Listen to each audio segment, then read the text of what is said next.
Hi everybody, Mike with Enviroscape LA, and I'm elated. This is an amazing project we just finished here. We're here in Manhattan Beach, California. Now, Manhattan Beach, California, you know, the closer to the beach you get, you have really small lots. So we're in East Manhattan Beach, but this is one of the biggest properties in the city of Manhattan Beach. They have a hillside, and so last year we did a pollinator garden for them. They loved it so much. This time we thought, well, why don't we do a pollinator garden on top and we'll do an orchard in the bottom. So I want to present to you Manhattan Beach's latest orchard. So the method to the madness here, as you can see the tree swaying, the beach is over there west and it's pushy, it always pushes in, usually it pushes this way. So we put the pollinators, salvias and sage and stuff on this side, and they're gonna blow their scent over to the fruit trees that are at the bottom of the hill. So some of the things we use, for example, because we wanted to make it look pretty, here's statice, so you can see the flowers here of the statice. We use the phlomis, or what they call the yellow flower here, it's called Jerusalem sage. We have yarrow, and it's real pretty. A lot of these are drought preferred or native. Now we do have something called Kurapia, which we put right here. Now the interesting thing about the Kurapia, you can see we put some there, we put it throughout the hillside, because one of the big things is when the winter comes in 6 months, we don't want this hillside to erode down. There used to be ivy here, and that knit together, and I can tell the reason why somebody planted ivy before is because they wanted to hold the hillside down. It'd be a real bummer to have you wash down to your neighbors. So we put the Kurapia, and the Kurapia is like a tent pin. It actually has roots that will go down up to 10 feet. So it's going to hit, and it's going to keep the hillside down. Over here we have another flower, gorgeous flowers on these. I have to pick one here, show you close up. That's called a Coreops. Very drought tolerant, and they just give a pop of color for the garden. Over here I have another one of my favorites. It's called I like to call it a butterfly because they look like little butterflies, heuchera. Fabulous little plant, and we have some daylilies here. We do have some salvia. This is a salvia, I think it's a Greggii. There's pink lips, there's pentas. Here's a flower. I've got to take this flower out. I'm gonna give him the little guy afterwards. That's called a pentas. It likes as much water as rainwater. It lives on rainwater. So this is very, very drought preferred. A lot of these don't like a lot of water. Now everything looks wet.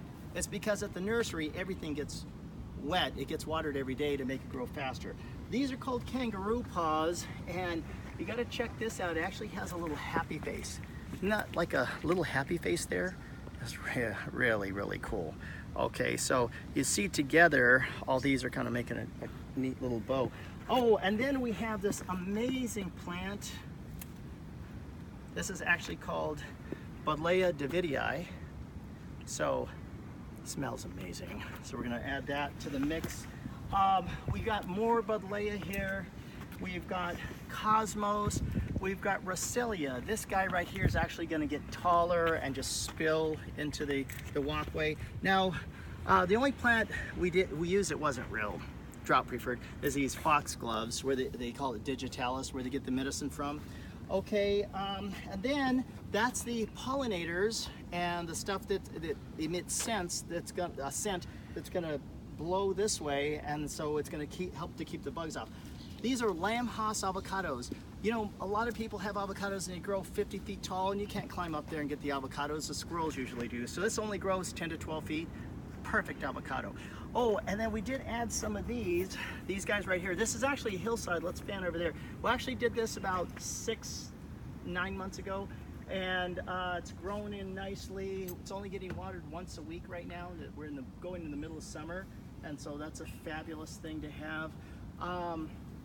With the fruit trees, let's see, there's just the pollinators over here, but this is pollinators plus your backyard farmer's market, if you will, or your backyard grocery store. We put a banana tree at the bottom because this is where there's going to be a lot of water. When the sprinklers turn off, it's going to let out a little more water here, so this actually produces real bananas. And then those purple plants that are over there, if you fan over there, those gorgeous, they call them calendrinias. We planted a whole bunch of those right here, so they're going to get a lot of great color in, say, another 6 months or so.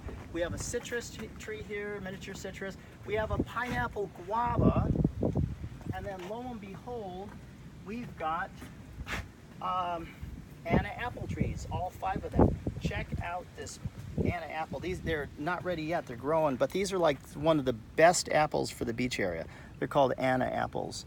And down here at the bottom, we put more Kurapia so that it'll help hold the hillside down. Like I said, it's just a tent pin. We've got other types of salvias. You can see from up here, now that we're looking from the bottom looking up, our point of view is we've got like lots of salvias and stuff. We'll do another YouTube video when everything's growing in and everything looks great. We did install the Rainbird timer, the one that is Wi-Fi enabled, so that will allow us to change the timer from our cell phone, so we don't even have to be here, we can change it.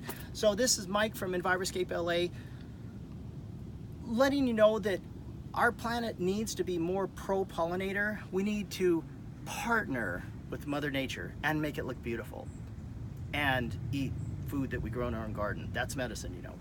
Okay, so this is Mike from Enviroscape LA. If you need help with this, design, anything else, feel free to give me a call or go on our website, www.enviroscapela.com. Take care.